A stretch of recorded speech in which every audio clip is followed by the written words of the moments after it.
Hey paisanos, it's the Super Mario Bros. Super Show. Today on the Multimedia Chronicles. Yes, it's closer look time again here on the Multimedia Chronicles, and today we're going to be taking a look at the classic 1989 animated series, The Super Mario Bros. Super Show, and The Legend of Zelda, which is a part of the Super Mario Bros. Super Show. Yeah, so Super Mario Bros. Super Show is of course based on the Super Mario Bros. Video games by Nintendo, though you wouldn't know it from the Shout Factory DVD sets. We'll cover that a little bit when we go down to the table. Anyway, pretty nice DVD sets. Not entirely perfect, but as perfect as I think we're ever going to see the show represented on home media. So let's take a closer look today on the Multimedia Chronicles.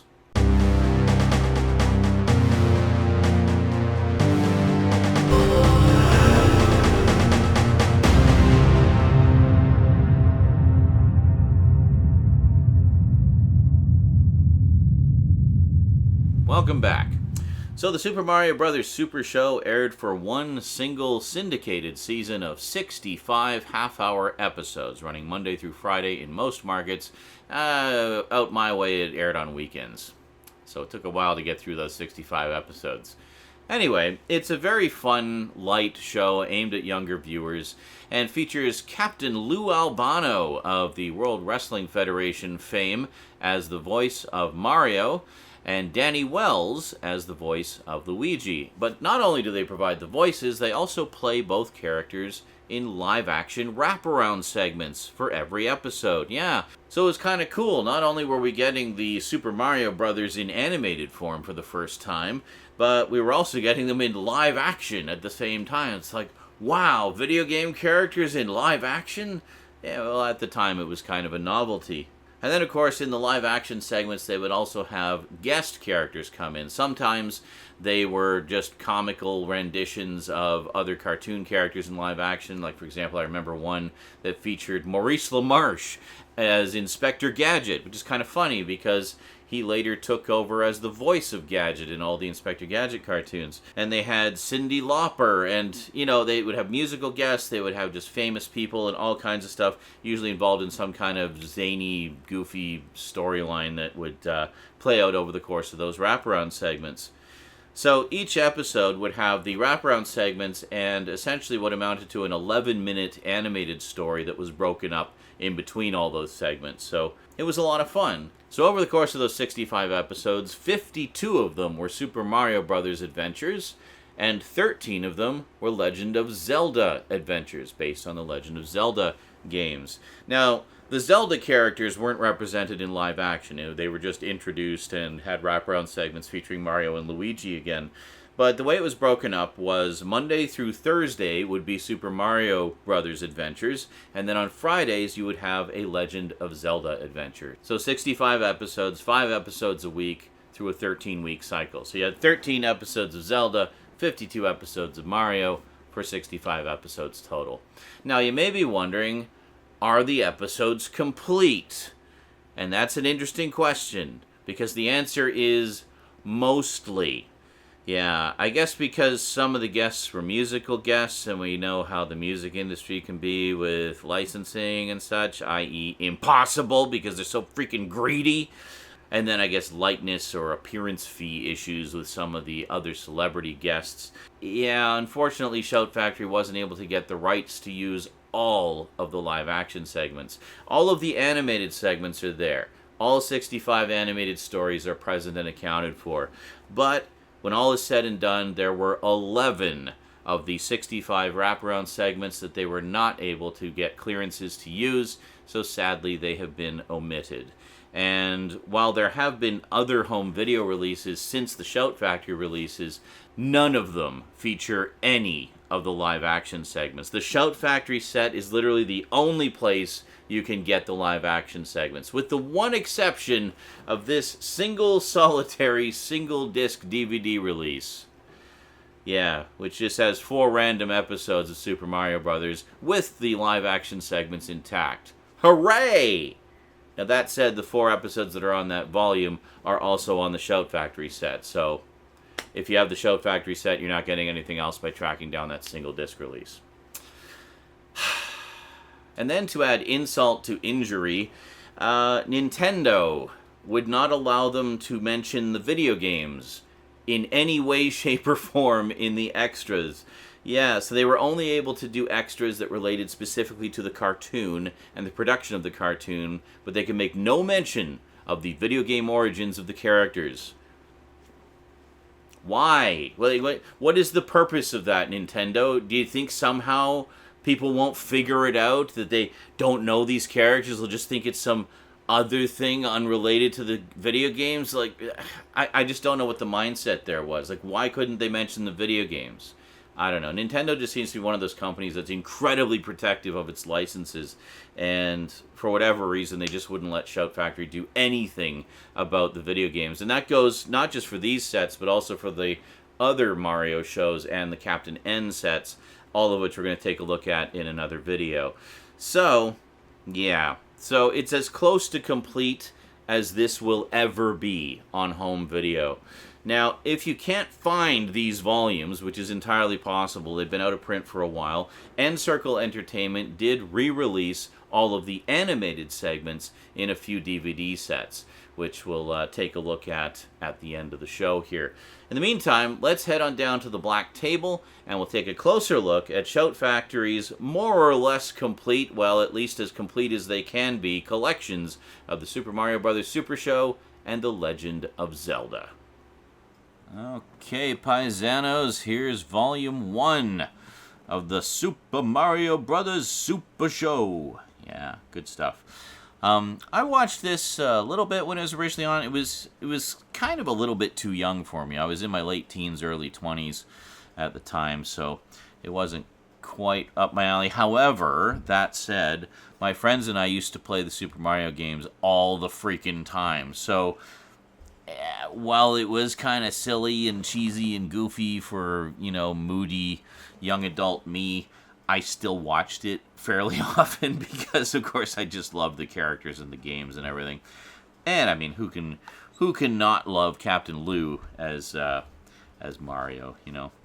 So this is quite a nice collection. Shout Factory did the absolute best they could for this. So this set has 24 episodes, I believe. Yeah, 24 episodes. All 24 episodes on this set include the live-action intro segments. So it isn't until Volume 2 that they got to the ones where they couldn't include all of the segments. As a result, because some of the ones they couldn't include, they kind of held over to the second volume. There is a bit of disparity between the order of the episodes here and their original air date order and what you see in episode guides. But it's a small consolation. I mean, the main thing is all of the episodes on this set are fully 100% complete. With one minor caveat, there was a lot of licensed music used in the show. Almost all of the licensed music has been replaced.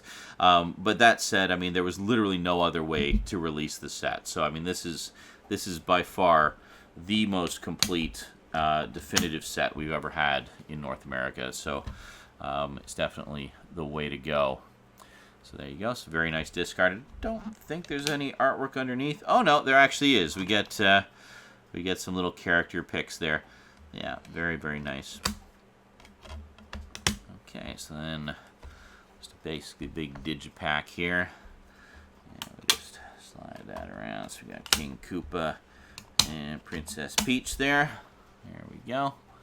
Very nice. Let's take a look underneath. And there we go. Yeah, so I mean, this is a fun, very kind of innocent show, very slapsticky humor, and it's just good, goofy fun. So just take a look at the cover here, and I'll just go over the extras. So the interesting thing about the extras, now of course we all know that this is based on the Super Mario Bros. Video games. However, Nintendo, for whatever reason, has chosen to divorce themselves of having anything to do with the cartoons based on their properties. They just didn't like them, I guess, or whatever. So, Shout Factory was forbidden by Nintendo to say anything about the video games, even though, I mean, it's based on a video game. Like, do you think you're fooling anybody, Nintendo? anyway, all of the extras had to be related only to the show specifically and not mention the video game in any way. So ridiculous. So, special features. On disc 1, we have an interview with Captain Lou Albano himself. Yes, this was happily produced before he passed away, so he was actually able to participate in some of the extras, which is great. We got storyboard to screen, the Super Mario Bros. Super Show opening title sequence, the worlds of the Super Mario Bros. Super Show, and concept art gallery for episodes 1 through 6. Disc 2, we've got the worlds of the Super Mario Bros. Super Show, concept art gallery for episodes 7 through 12. Disc 3, same thing for episodes 13 through 18. Disc 4, same thing for episodes 19 through 24. So basically, a whole ton of concept art for this, plus an interview with Captain Lou himself. So how can you go wrong there? So that's Volume 1. So then we have Volume 2. So this includes the final 28 episodes, 24 of which include the live-action segments. So this includes the 4 episodes for which they were not able to get clearance to include the live-action segments, something to do with licensing or permission from the celebrities who guest starred in them or whatever the issue was. They weren't able to get the rights to use those live-action segments, but they at least were able to include the animated episodes themselves. So you do have all 52 animated episodes of the show across these 2 volumes, which is quite good. So this one, they didn't go with the Digipack. They actually went with the old standard with the slim cases in a big box. So there we go. So let's see what we got here, which means, of course, we got tons of package art. So we have disc 1. There we go, with Mario himself there. And we have some special features. So it lists the additional episodes that don't include the live action segments as special features. So, yeah. So anyway, you get 1 additional episode there. And then you also get an interactive tour of the Mario Brothers plumbing and the worlds of the Super Mario Bros. Super Show concept art gallery. So same thing as Volume 1. You get concept art for the episodes that are on this disc. And in this case, so we have 1 disc per case to just really fill out the set and make it take up as much shelf space as possible. It also means we get a ton of package art, which actually is one of the reasons I like these sets with the slim cases, because it means we get all kinds of additional package art. And I really appreciate when they kind of go all out and give you unique art for each of the individual slim cases in the set. So I've talked about those before in other closer looks before. So just snap that back together. And then we have Volume 2 with good old Luigi. And there we go. And like that. So this one has bonus episode, Koopenstein. So another one without the live action intro. And more concept art for the episodes that are on this particular set. Just slide that around. There we go. So there's good old Luigi. And then some more character art. So you get a little bit of the squash and stretch there. You can see kind of how they were working it out. And I like how these are like really rough, like just basics, getting the shapes of the characters down and kind of how they move, how they bend, and as I say, squash and stretch and all that, the principles of animation. But yeah, great stuff. I gotta say, it's funny because I think I enjoy this show more now than I did when it was originally on. It's just one of those things. You reach a point in your life where you just kind of enjoy being a kid again, so you just become enamored with these things in ways that maybe you weren't at the time.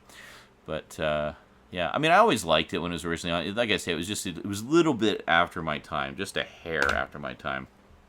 So I didn't quite appreciate it as much as I might have a couple years earlier. But there we go. And some nice sketches there of Princess Peach. Very, very cool. And this one, I think, is, yes, we have the Unzappables. Got a fan costume gallery. And then we got more concept art there. So they really loaded it up as much as they could.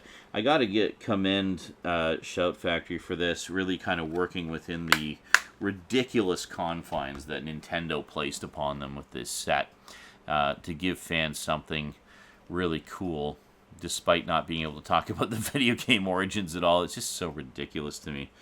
So there we go. This one has the Trojan Koopa. It has a featurette, Meeting Mario, A Fan's Tale, and more concept art. And we got King Koopa himself there. Just slide that around. There we go.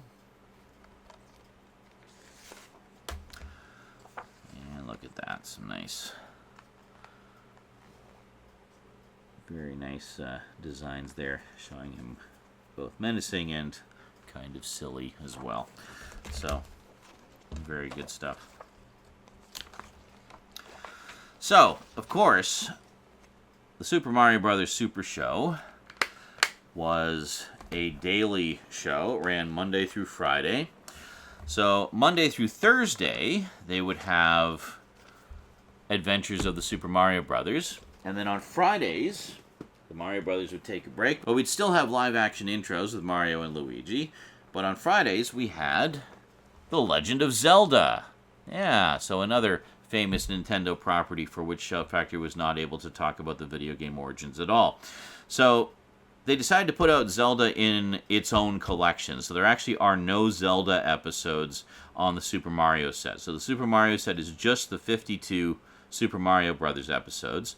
And this is all 13 of the Zelda episodes. I kind of like that they did it that way, because, you know, I kind of like to watch Zelda on its own anyway, just kind of as its own thing. And then, you know, it's two, they're both slightly tonally different. I mean, this is silly, tongue-in-cheek, high fantasy adventure, whereas Super Mario Brothers is, well, it's Super Mario Brothers, you know, its own thing. They're similar goofy humor, but very tonally different.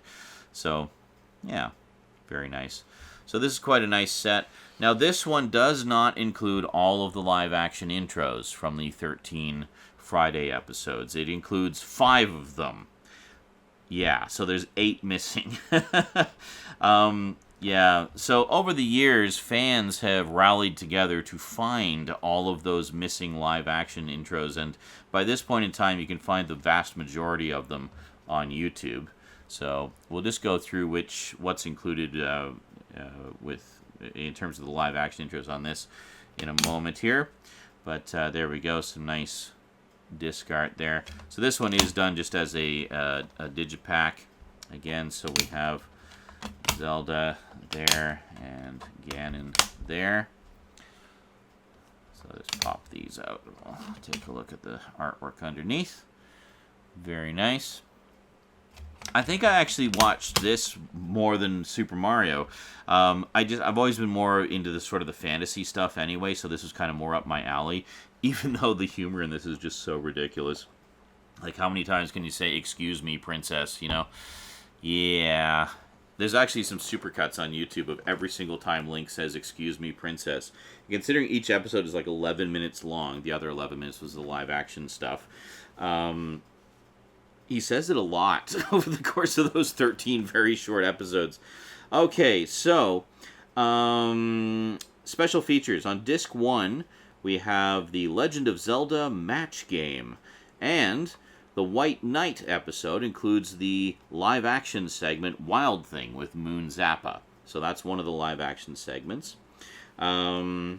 Disc 2, you've got the Legend of Zelda Trivia Quiz. And episodes Sing for the Unicorn and Underworld Connections both include the live-action segments. One with Sing for the Unicorn has Fred Van Winkle with Norman Fell. And Underworld Connections has Defective Gadgetry. I actually remember that one from when it aired.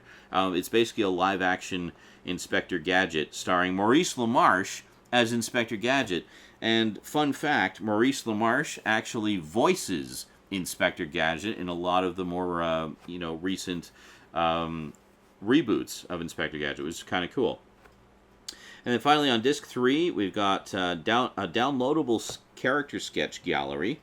And then we have 2 more live-action segments, one for Stinging a Stinger, including the live-action segment The Great Hereafter, and Fairies in the Spring, which includes the live-action segment Pizza Crush with Eve Plum. So, there you go. So you get at least some of them.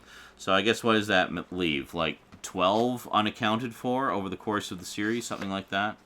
So you've got the vast majority of them over the course of the 3 sets, but the ones that are unaccounted for, well, it's all up to the efforts of fans to recover them. It just came to my attention that apparently some of the Australian DVD releases have at least a few of the live-action segments that didn't make it to DVD over here. So if you're a real completist and want everything in the best quality, track down the Australian releases as well, I guess. And hopefully between that and these and YouTube, you can get all of them. But quite frankly, I mean, given all of the issues they had getting the live-action segments and all of the issues they had with the licensed music, I think it's a freaking miracle that we have this on DVD at all. So I'm just really glad to have as much of it as we possibly can. Like, Shout Factory really pulled out all the stops with this, so I got to give credit where credit's due. And hey, look at this. Distinct, different artwork on the boxes. Yeah, if you've seen my Sonic the Hedgehog overviews, you'll notice I kind of gave them some heck for skimping on the artwork on some of the packaging in that. But this one, they actually seem to put a little bit more effort in there, so that's quite good. Now, that said, if you're looking for the show, obviously the Shout Factory ones are going to be kind of hard to get by this point because they're long out of print and have been going for collector's prices for a long time. Now, this is the only way you can get the live-action segments. That's it. There's one DVD that came out like 1 billion years ago that had like 4 episodes of the Super Mario Bros. Super Show on it, and it had the live-action segments, but good luck finding that one too. I'm sure that goes for a pretty penny too. Now, that said, NCircle Entertainment did do re-releases of the show. So, we have this, the Super Mario Bros. Super Show, Volume 1, and the Super Mario Bros. Super Show, Volume 2. So that gives you all the episodes of the Super Mario Bros. Super Show. And then, they also put out a re-release of The Legend of Zelda. So there you go. So at least you can get the show, if not the live-action segments. Now, these releases do not include the live-action segments at all. It's strictly the cartoons. They didn't even try. The NCircle re-releases of, you know, the Sonic the Hedgehog and Super Mario Brothers stuff are generally pretty bare bones, like very minimal effort put into them, just getting the shows out there so you at least have them available in some form currently. Yeah, I don't know what to tell you. I don't know if we're ever going to see a set again that has as many of the live-action intros as we got on the Shout Factory set, but hey, who knows what the future holds. And there you go. So, you know, very nice sets, and I definitely got to give credit where credit's due. Shout Factory was working under some pretty strict conditions imposed by Nintendo regarding the release of these shows, so I'm just glad that we got them in any form at all, and they really put in the effort to make them as complete as possible. And it's unfortunate they weren't able to get clearances for those remaining live-action segments, but hey, the fans to the rescue. Yeah, a lot of enterprising fans out there put out the effort over the past decade and a half to find those remaining 11 live-action segments, and if you poke around on YouTube, you can find most of them there in some form or another. Sadly, there have been no further home video releases that have included the live-action segments, or any of the missing live-action segments for that matter, so really, if you want the show in as complete as possible to its original broadcast form, this is your best bet, and then track down the fan recordings of the remaining live-action wraparound segments that were not able to be included. I just make a big mention of that because I know that's one of the things a lot of fans ask about is, are all the live-action segments there? And the simple answer is, sadly, no. Now, that said, if you'd like to add any of these to your collection, I will, of course, add Amazon links in the description down below. Big thanks to those of you who use my Amazon links because it does help to support the show very directly. Now, as I mentioned earlier, NCircle did put out re-releases of all of the animated segments. So if you're not able to track down the Shout Factory releases, then at the very least you can get the animated portions with the NCircle set. They put out a ton of single disc releases as well, which we're not going to go into here. It's just way too many to cover. But suffice it to say, the complete series collection here has all the animated segments. They also did Zelda. They did it in a few volumes, and then they also put out a complete series set, so you can get those and at least have the shows intact. But at this stage, if you're really dead set on having the live action segments, and honestly, why wouldn't you be? They're a lot of fun, and they're definitely a part of the overall experience of the show. The Shout Factory set is the only way to go as of this video. Alrighty, well that is it from me to you for now. Hope you enjoyed. Thank you very much for watching. Big thanks to my Patreon sponsors. Be sure to catch me on Twitch. I stream just about every day, and I will see you next time. Until then, sayonara.